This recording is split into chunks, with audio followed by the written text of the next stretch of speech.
So apparently I'm not husband material. That's what my girlfriend of 3 years told me, right in front of her friends.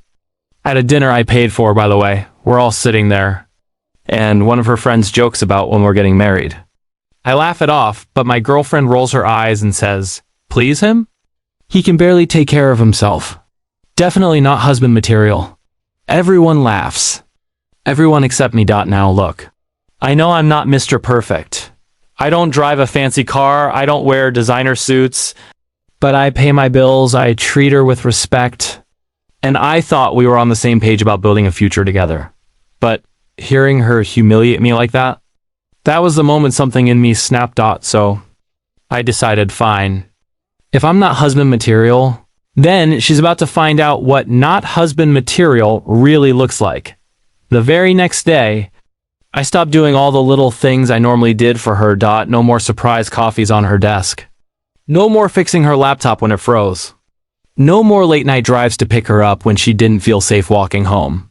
When she asked me to help hang a mirror in her apartment, I shrugged and said, sorry, not husband material. Can't risk it.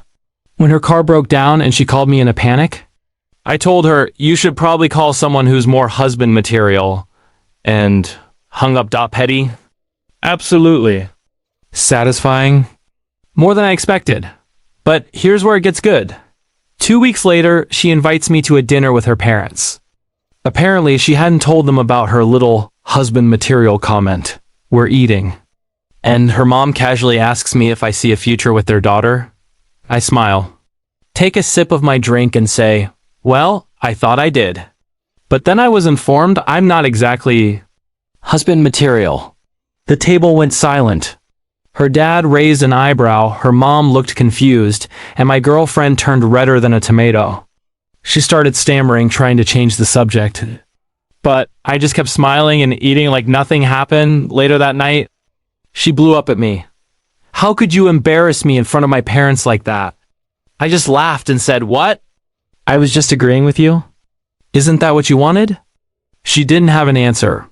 A week later, she texted me this long paragraph about how maybe she was wrong, maybe she took me for granted, maybe I am husband material after all. But by then, I was already done. I replied with just one sentence. Sorry. I'm not looking for a wife right now. Not material enough.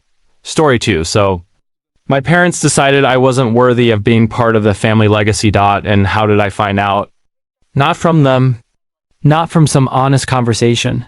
Nope. I overheard my brother bragging at a family dinner that the will had already been updated.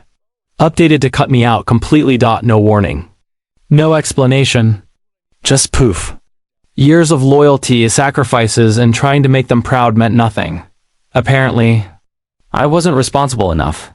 Funny, considering I was the only one who paid my own way through college, while my brother got bailed out of his mistakes every other week. So, I stayed quiet, smiled, pretended like I didn't hear, but inside, I was already planning. Because if they thought they could erase me like I was nothing, they were about to learn I don't go down without a fight. Fast forward a few months, the family lawyer calls for a final review of the will before it gets locked in.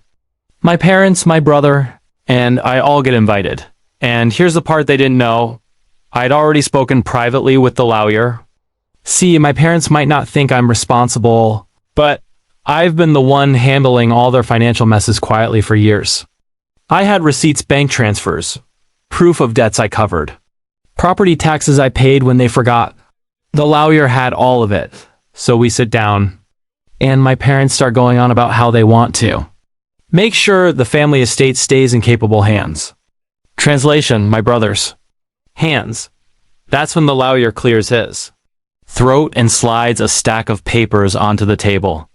Bank records, contracts, emails, all showing how much I'd been the one actually keeping everything afloat. I didn't even have to say a word. My brother's face went pale. My parents looked like they'd swallowed knives, and the lawyer politely asked, so, are you sure you'd like to exclude the only child who's been financially responsible for you these past few years? Long story short, the will didn't just get rewritten again, it got balanced. Everything split evenly between me and my brother. And when we left that meeting, my mom tried to pull me aside with her sweet voice, saying, you know we didn't mean it like that, right? I just smiled and said, of course. Don't worry, I'm responsible enough to remember. Fast forward to today, my brother still resents me, my parents tiptoe around me, and I sleep just fine knowing they'll think twice before calling me irresponsible again. Because sometimes you don't need to fight fire with fire. Sometimes you just shine a light on the truth and watch their lies burn all by themselves. Asterisk, so picture this, I just got dumped. Not a quiet breakup. Not a mutual, let's stay friends kind of thing, no. My girlfriend decided to humiliate me in front of a group of people at a party. She stood up, announced that I was too boring, too broke, and too clingy. Then walked out like she just dropped the mic. Ouch, right? But here's the kicker. While I'm still standing there, trying to process what just happened, my so-called best friend bursts out laughing. Not just a chuckle either. Full on, doubled over, can't breathe laughter. Everyone turned to look at me. And in that moment, I realized I'd been betrayed twice. Now I didn't say anything then. I swallowed my pride, smiled, and walked away. But inside? Oh, inside, I was already planning, because here's the thing about my best friend. I knew his deepest, darkest secret. Something no one else knew. And if he thought it was funny to laugh at my pain, he was about to find out how funny it felt to be on the receiving end. Fast forward a couple weeks, we're at another party. Same crowd. My best friend is holding court, cracking jokes, acting like the king of the night.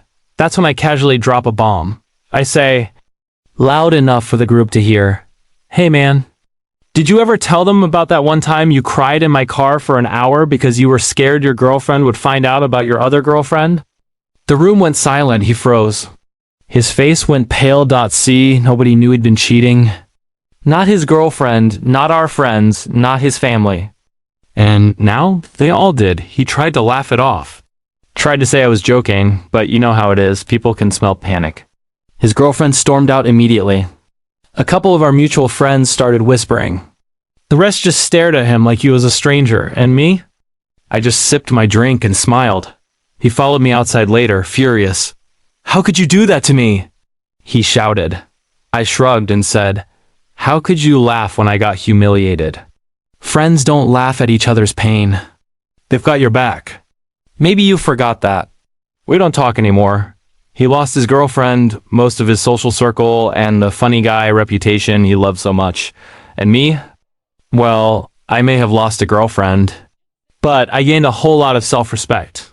Because here's the truth. Sometimes the best revenge isn't screaming, or fighting, or even getting angry. It's just holding up a mirror and letting people choke on the reflection of who they really are. Asterisk, so. My brother's wedding was supposed to be a happy family moment. Keyword, supposed to, a month before the wedding. His fiancée calls me out of the blue. At first, I thought she was just confirming details. But no, she had a rule for me. She says, "By the way, you're not allowed to bring a date. We don't want random plus ones ruining the photos." Excuse me? Random? I'd been dating someone for almost a year at that point. She knew it. Everyone knew it. But apparently my girlfriend of 12 months didn't qualify as a real guest. I was stunned, but I stayed polite. Just said, "Got it. Thanks for letting me know." But inside? Oh, I was already planning. See, I don't like drama. I avoid it when I can. But if you invite it into my house, don't be shocked when I serve it back with a side of fireworks. So I didn't fight her. I didn't argue. I didn't even tell my girlfriend. I just started thinking, if I can't bring a date, fine. But I will bring someone. And let's just say I had the perfect idea. Fast forward to the big day. The venue's gorgeous, guests are arriving, and the bride looks like she's about to cry with happiness. Until she sees me. Because guess who I walked in with? Her ex-boyfriend. Yep, the one she dated for 3 years before my brother. The one she still stalked on social media, which I knew. Because she accidentally liked one of his old posts. And let me be clear, I didn't bribe him. Didn't trick him. I just asked. Turns out he'd known her long enough to really want closure. So he put on a suit and walked right in with me like it was the most normal thing in the world. The bride's face? Priceless. My brother's face? Even better. Half the guests froze, whispering, while the other half just stared like they were watching the world's juiciest soap opera. She pulled me aside, furious, hissing, "What the hell are you doing?" And I just smiled and said, "Relax, you said no dates." "He's not my date. He's just a friend I thought deserved to celebrate your big day." For the rest of the night, she was rattled. Couldn't focus on the vows, couldn't relax at the reception.